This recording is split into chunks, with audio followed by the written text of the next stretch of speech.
Hallelujah, hallelujah. Hallelujah. Hallelujah. Hallelujah. Hallelujah. Hallelujah. Reka dukomeze. Mbere yuko dukomeza n'umwanya wo kwigisha reka dusabe akaririmbo gatoya. Before we proceed with the scripture, we will gonna sing a little bit song. Then I see the saints ascend.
Hallelujah. May God help us. I wish we could not be among those who will say that, I wish I could repent. I wish I could repent. I wish you should not be among those who will regret such. I will not take long.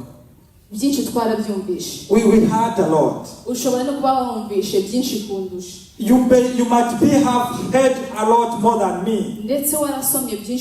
Even you read a lot more than me. We are just going to remind one another about what we read and about what we heard. Hallelujah. Hallelujah. We are going to read the word of God written in Zephaniah chapter 1. Zephaniah chapter 1, 14 to 18. Zephaniah igice cya mbere turahera ku murongo wa 14 tugeze ku murongo wa 18. Zephaniah 4:14 to 18. Zephaniah igice cya mbere umurongo wa 14 kugeza ku 18. Umusi ukomeye w'Uwiteka uri bugufi, ndetse umuhindo wawo ugeze hafi kandi urihuta. Intwari irataka inyinyiriwe. Uwo munsi ni umunsi w'uburakari, ni umunsi w'amakuba, ni umunsi w'umubabaro, ni umunsi wo kurimbura no kwangiza, ni umunsi uri mu mwijima n'ibihu, ni umunsi w'ibicu n'umwijima w'icuraburindi, ni umunsi wo kuvuza impanda n'induru, bivugira imidugudu y'ibihome n'imirima miremire n'iminara miremire. Nziheresha abantu bagende nk'impumyi, kuko bacumuye ku Uwiteka, kandi amaraso yabo azaseswa ku mukungugu, n'imibiri yabo itabwe nk'amayezi. 18. Ifeza zabo n'izahabu zabo ntabwo bizabasha kubakiza ku munsi w'uburakari bw'Uwiteka, ahubwo igihugu cyose kizatsembwa n'umuriro utewe no gufuha kwe, kuko azatsembaho abatuye mu gihugu bose biteye ubwoba. Amen. Hallelujah. Amen. Biteye ubwoba. biteye ubwoba njya nibaza uyu munsi nkongera nkawibaza nanone. It's really scary. I just meditate upon this day. I feel really scared. Umunsi inkuba zizaba ziri guhinda. When the thunders will be hitting. Ngo ndetse n'imiyaga ari myinshi. While also the cyclone and the winds will be many. Iyo hari mu gihe cya winter hano bikaba ari nka saa sita ariko ukagira ngo ni ku mugoroba. When we are in the times of winter, about like 12 p.m., you may think that it's in evening. May God help us. This day will be very scary to those who don't know God. And it will be very sorrowful day, especially the people to the people who always be in the house of the Lord. I would like to remind you, the way you did, the same way you will be done. The level you level to your brother is the same level you will get. Whatever you sow, you sow, the same thing you reap. When like you treat your brother unworthily, remember that the word of God said that there is no one who knows the day or the time when Jesus will come back. May God help us. We might be talking today, then God all of a sudden Jesus come back. After lying your brother or your sister, Jesus may come at all of a sudden. You might be going on your way to work, then Jesus comes on one while you are on work to work.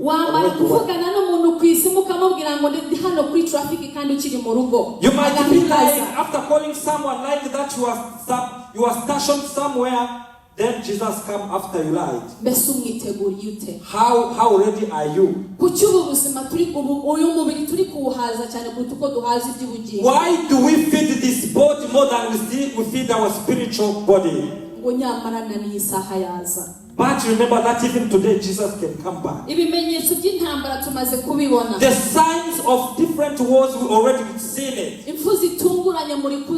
sudden death we already seen it. There is nothing that was hidden from our eyes. There is nothing that was hidden from our ears. But the sorrowful thing is that the people who are in the house of the Lord will take it at ease. We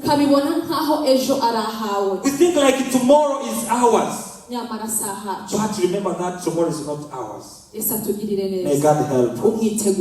How ready are you for Jesus? Have you came from home after cleansing yourself, thinking that Jesus may come today? Have you left there where you sit coming to sing here, thinking that Jesus might come all of a sudden?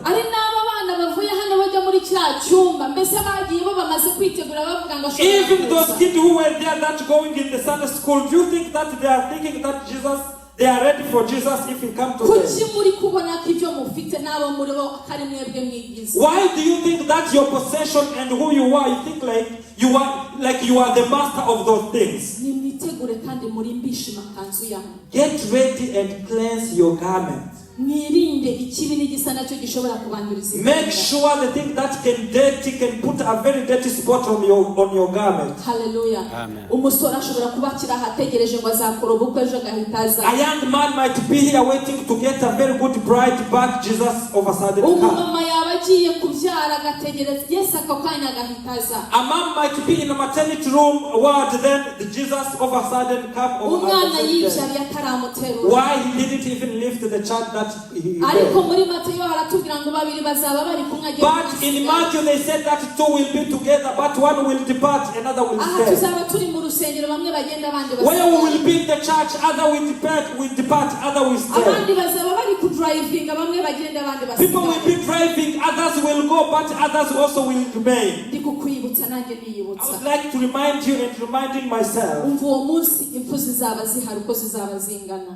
that day there will be many deaths around. imwibuke indege ejo bundi yagiye ikagwa. Imagine like the airplane that is going there, it's like crash. Uwo munsi ntabwo azaba ari indege imwe gusa. That day will not be only one flight or one plane that will crash. Zizaba ari ibihumbi n'ibihumbi. There will be like thousands of crash. Can you imagine like the tears, the people who will be weeping that day? Do you think the sorrow that will be in people's hearts that day? I beg you in Jesus' name to don't be among those people who will be crying. You're still having a very nice day to repent.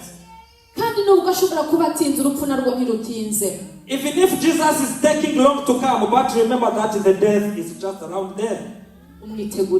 How ready are you for Jesus? Sometimes even this service might not be finishing. But remember that Jesus is coming, is knocking on the door. Please repent. Kandi abandi bahora ngo bateza abandi amarira n'agahinda ngabo bana amarira yabajya hora imbere y'Imana ari kurira ngo Mana uzaduhorera. And those who cause tears to others, remember that that tears that you cause others to cry, it's always in the front of the gate of God, saying God, telling God, God, where will you just stop these tears? The same way you did it to others, remember that the same way you will get the same thing. Hallelujah. Amen. May God help us. I just reminding you. Many was hard. Even on YouTube you go there to get the word of God. And beyond that we read the word of God. How ready are you?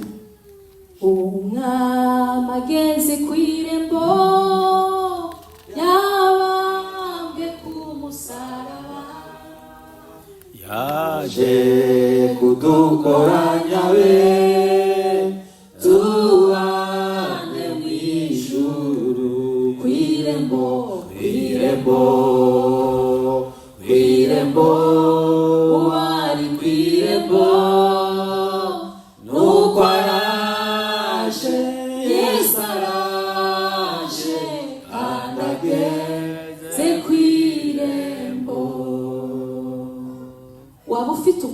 Hallelujah. You might be having a guest. Once he's at the entrance, then when you start cooking the same time, can you start cleaning your house once your visitor is at the gate? Oh yeah. No.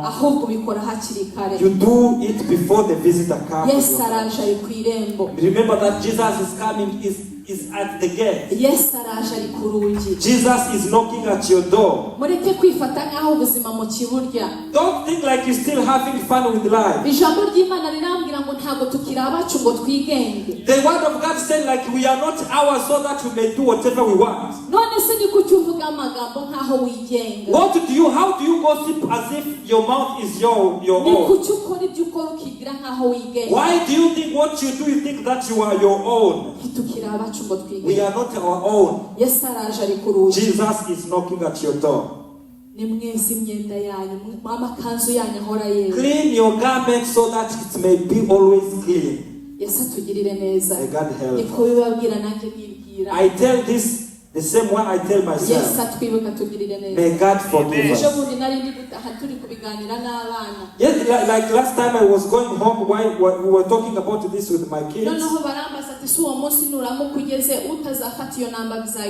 Then they asked me, when that day of the Lord came, the one who will not have the number, what will happen to them? It will be a very great war. They will not be selling, they will not be buying once you don't have that Antichrist number.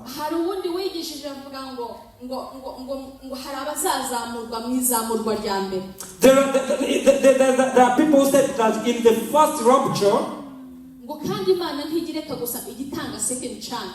God didn't live like that. God gave the second chance to everyone. There will be some who will be for the first rapture when Jesus comes to take his bride. buri gihe senga Imana avuga ntuzangirire neza ubwo uzatwara irya mbere nanjye nzagenda muri Every day pray, God, please help me to go in the first rapture. kuko ibizakurikiraho mu igeragezwa batazafata inamba bazaba bari gukubita icyo gihe uzashaka n'urupfu ntuzarubona. Because they will be very troublesome after the first rapture, because people will be beaten, like it will be a very great sorrow. If it's the number you denied, you will not get it. Niba tudashobora kwihangana ngo dukorere Imana mu gihe akiri umudendezo, ubu ni umudendezo. If you can't serve God once you're still free, you still have that freedom. Icyo gihe umugeni wa mbere amaze kugenda uzabyihangana. After the first rapture, do you think you will take it? Gerageza ubane n'abantu bose amahoro.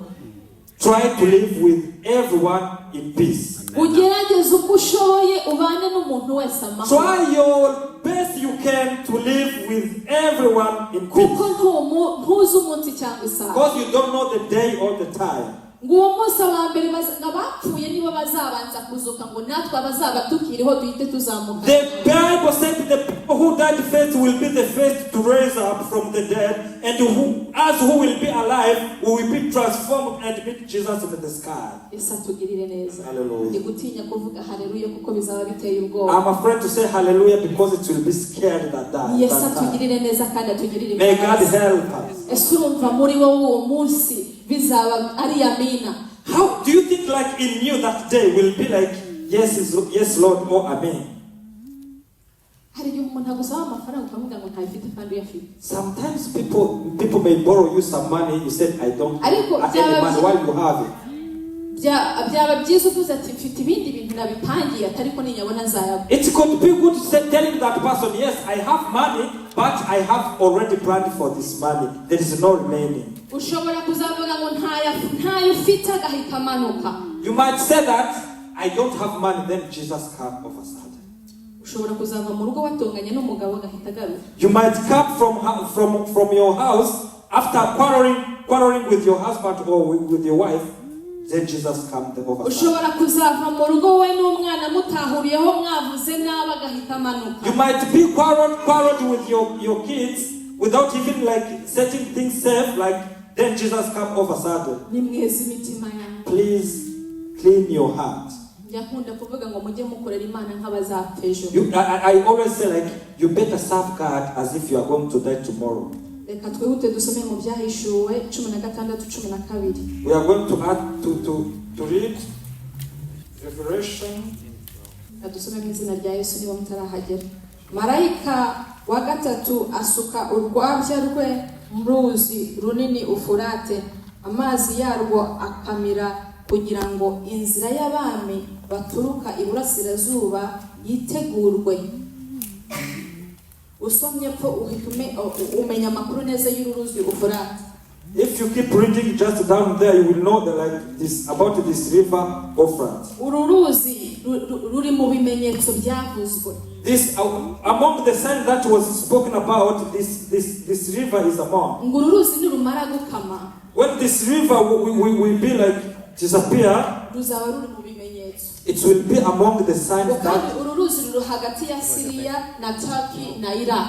This river is between Syria, Turkey, and Iran. Rukomeza rumanuka hagati na hagati. Just it keeps going. Ariko ijambo ry'Imana ravuze ngo marayika wa gatatu asuka urwabya rwe mu ruzi runini Ufurate, amazi yarwo akamira kugira ngo inzira y'abami baturuka iburasirazuba yitegurwe. Aho niho ngo abami iburasirazuba bazaza bagateranira barangiza bakarwana aho ngaho. At that the river Euphrates, that where the kings from east will come and fight.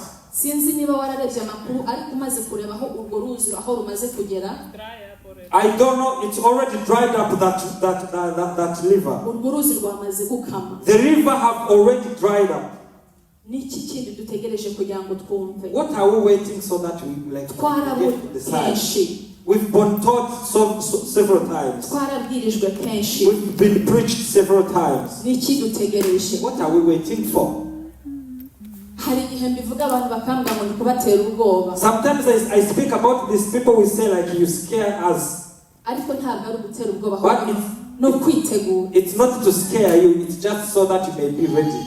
uko wagenjeje nawe niko The uzagenzerezwa. same way you did, you will reap the same thing. Kandi Imana ntabwo ari umuntu ngo yinegurizwe izuru. God will, you cannot mock God. Iravuga ngo ibyo urabikora nka kwihorera. God, the Bible said that you do that, then I don't do anything to you. Ugenzereza abandi nabi nka kwihorera. You do bad things to other people, but you don't get punishment that way. Wangiriza umurimo wayo ikakwihorera. Just you spoil his service, his work, but it doesn't do nothing to you. Usenya ingo z'abandi ikakwihorera. Just you destroy others' house, but he pay you. Ubuza amahoro abandi ikakwihorera. You disturb others, but still God just keep you without punishment. Wari uko umunsi yaje byose zabishyira ahagaragara. But remember that the day God will come, He will put what you did on the daylight. Everybody will see. Icyo nkundira Imana iyo ukoze icyaha ntago ihita ivugiraho. I love this God because sometimes once you sin, God doesn't speak straight away. Ni inyembabazi. He's very merciful. Irihangana. He's long suffering. Ikakwihanganira irya mbere. Just he get patient for the first time. Ikakwihanganira umwaka wa kabiri. He be patient to the second year. Igitegereje ikirambuye amaboko ivuga igutegereje ko wakwihana. Why stretching his hand so that you may repent? Turi abantu. We are human beings. Ngo tugwa buri munsi uko bukeye no We kubwije. always fall down on the day and night. Ariko ndabinginze turushaho kumesera ibishura byacu mu maraso y'umwana Yesu. But I beg you, let's keep washing our garments in the blood of Jesus. Hari abandi baba batubona tubyina hano bakagira ngo turi abasazi cyangwa n'ibindi biba byacu. There are even some people who see us dancing here, they think like we are crazy or something. Buri wese yibutsa aho Imana yamuvanye yajya yibuka uko yabyinira n'uko yayibuka. But I know that if everyone among us, if you remember where God took him from or her from, he can come and dance more than we do. Yesu atugirire neza. May God help us. Ndakwibutsa nanjye niyibutsa. I would like to remind you and Ese iyo remind namba myself. witeguye kuyifata cyangwa witeguye kuyireka? Are you ready to get that Antichrist number or to leave it? Yesu muri wowe angana ate? How bigger Jesus is in you? Yesu muri wowe aguhagije ate? How bigger Jesus is satisfy you? Yesu arakurengeye ku buryo uzihanganira ibizaza. Is Jesus bigger than you, even more than you, like so that you may bear the Ese arakurengeye ku buryo utazita ku byo bazaba bari kugukorera. I'm sure that Jesus is more bigger in you so that you may despise everything that they will be done to you. Kandi kuzaba uzi kuri kurengana. And you will know that you will be persecuted. Yesu muri wowe ageze hehe? How bigger Jesus is in you? Ashobora kuba ari ku mubiri. Jesus might be on your body, ariko muri wowe mu mutima ataragera. but in your heart Jesus is not there. Yesu muri wowe aguhagije ate? How Jesus satisfy you with it? Yesu atugirire neza. May God help us. Reka twongere dusome ibyahishuwe 20 turahera ku murongo wa 11 tugeze ku murongo wa 12. 20:11 to Ibyahishuwe 20. Revelation 20:11 to 12 aravuga ngo mbona intebe y'ubwami nini yera, mbona niyicayeho, isi n'ijuru bihunga mu maso hayo, ahabyo ntihaba hakiboneka. Mbona abapfuye, abakomeye n'aboroheje bahagaze imbere y'iyo ntebe, nuko ibitabo birabumburwa, kandi n'ikindi gitabo kirabumburwa, aricyo gitabo cy'ubugingo. Abapfuye bacirwa imanza z'ibyanditswe muri ibyo bitabo zikwiriye ibyo bakoze. Amen. Hallelujah. Yesu atugirire neza. Buri wese azacirwa imanza y'ibyo wakoze. Everyone will be judged according to ntabwo bazagucira urubanza rw'umuturanyi wawe. You will not be judged. You will not be having the judgment of your neighbor. Ntabwo bazacira urubanza rw'abawujumbe hano baririmba bose. You will not get the judgment of all those who ahubwo judge. nzacirwa urubanza rwanjye. I will be judged according to what I did. ngo umubyeyi azaba ari kumwe n'umwana w'umwana agende mama A wasigare. parent will be with his own child. The parent will go and the child will stay. Yesu atugirire neza. May God help. Yesu umwiteguriye gute? Yesu umwiteguriye gute? How ready are you for Jesus? aduha imbaraga kandi yongera twuzuza umwuka wayo wongera. May God strengthen us and fill us with His Holy Spirit. Hallelujah. Amen. Hallelujah. Amen. ngo mbese imyambaro yacu imeze ite? He's asking, how clean are your garments? Amatabaza yanyu ahore yaka, amatabaza yanyu ahore yaka, nyamuneka amatabaza yanyu ahore yaka, nyamuneka amatabaza yanyu ahore yaka, amatabaza yanyu ahore yaka, amatabaza yanyu ahore yaka, nyamuneka amatabaza yanyu ahore yaka, nyamuneka amatabaza yanyu ahore yaka. Ikibabaje ushobora kuba unicaye n'ahangaha itabaza ryawe ritaha. The pity thing is that you might be sitting here and your lamp turned on. Esa tugirire neza. Ritari kwaka. You might be sitting here once your lamp is off because there is no oil. Yesu tugirire neza. Aduha imbaraga kandi yongera twubaka dukomeze. May Jesus strengthen us and give us like that strength. Hallelujah. Amen. Navuze ko ntari butinde ko turi kwibukiranya. I will not take long because we are reminding one another. Reka dusome ninge ndi busome turasome byahishuwe 7:13. We're going to read in Revelation 7:13. Umwe muri ba bakuru arambaza ati aba bambaye ibishura byera ni bande kandi bavuye he? Ndamusubiza nti mwami wanjye ni wowe ubizi. Arambwira ati aba bavuye muri urya mubabaro mwinshi kandi bameshe ibishura byabo babyejesha amaraso y'umwana w'intama. Abo ni bande? Ni bande chunguwe n'ubuntu bwo kwizera. Abo ni bande? ni bande n'abacunguwe n'amaraso ya Kristo. Hallelujah.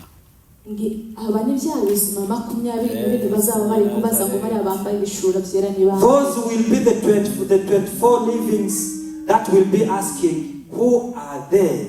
Bona bavuye muri yasi y'umubabaro. They will say that those are the people who come from this word of tribulation. They bear the tribulation of the world. They bear the sin of the world, the temptations. Amen. Turasaba Pastor Pakisade yigire hano mbere niba hari ikindi yongeho cyangwa hari ukunda bivuga adusengere. We will ask Pastor Alfasad to come. If there is something to add on what we said, he's most welcome. But he's going to pray for us so that God may strengthen us and keep washing our garment in the blood of Jesus. Bwana Yesu asifiwe. Amen. Imana yacu ni nzima. Our God is a living God, and He loves us. This is a warning. I would like to pray. But before I pray, everyone can search on his own life. I was blessed in last week. I read the word of God. I read in Ecclesiastes chapter 9 verse 5. Then in the Ecclesiastes 5 they say like every living person, they really know that they will die one day.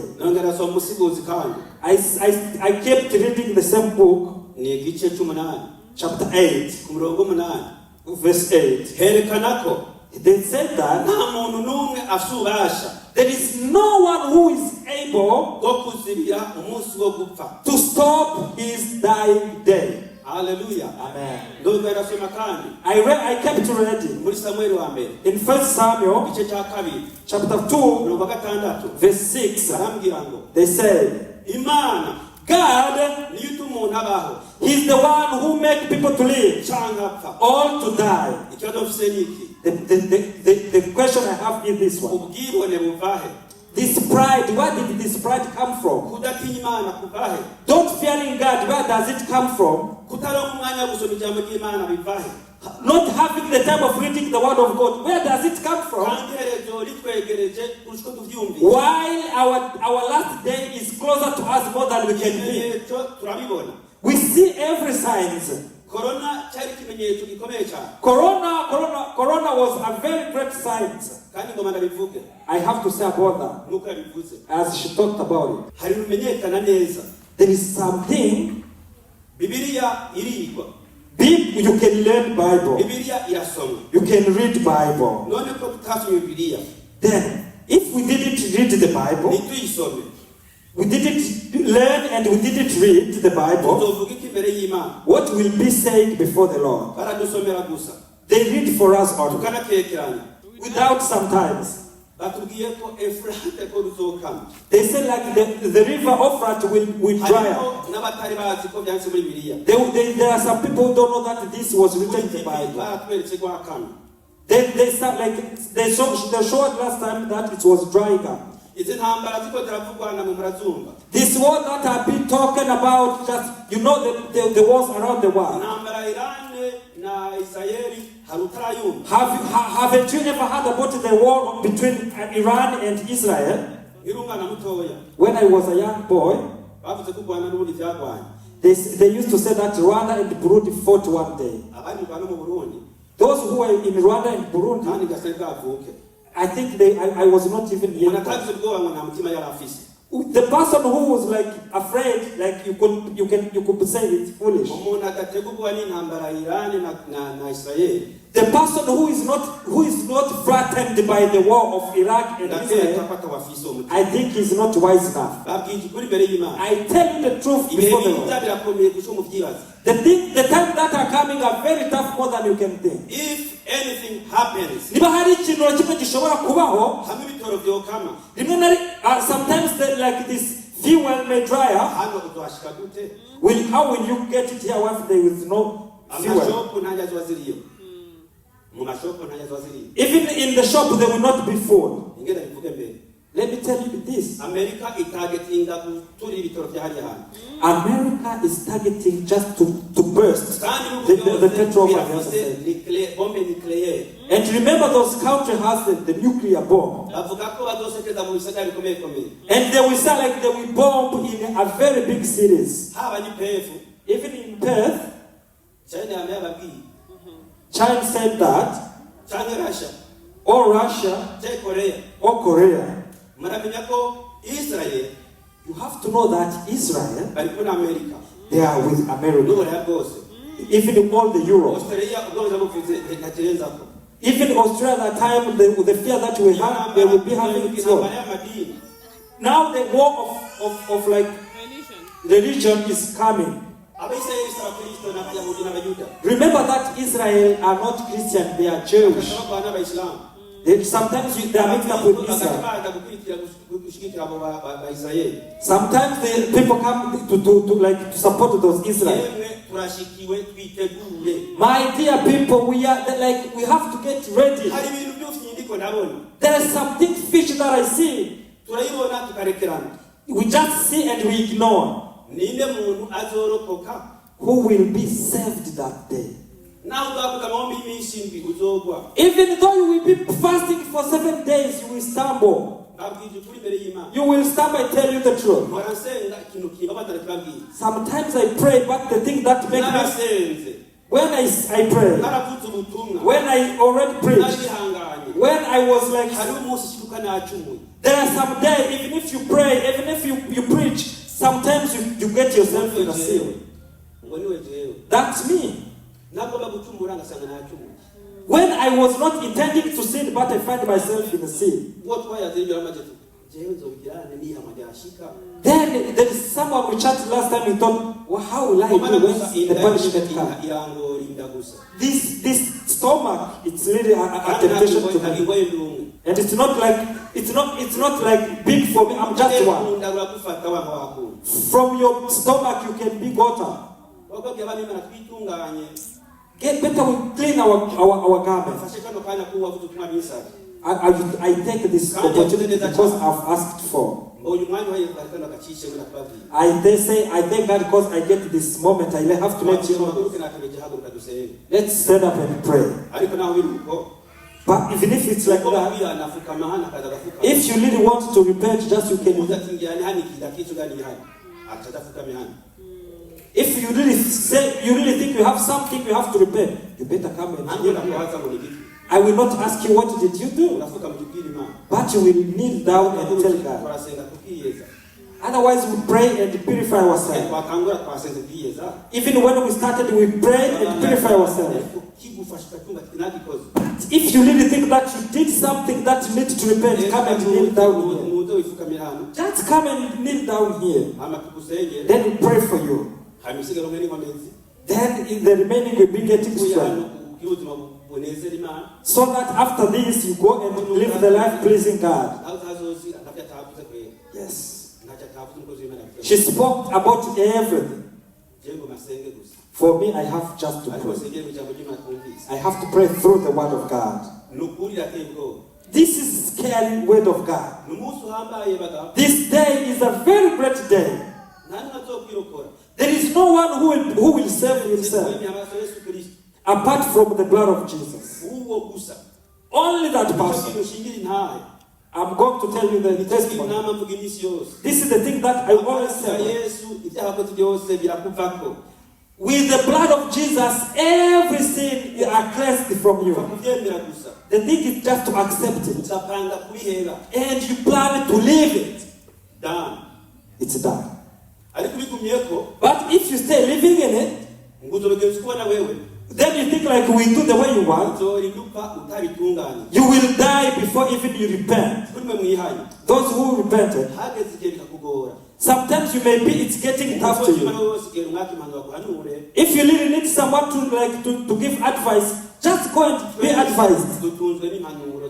Everyone, we are living with the advices of our leaders, so that we may defeat the thing that are surrounding us.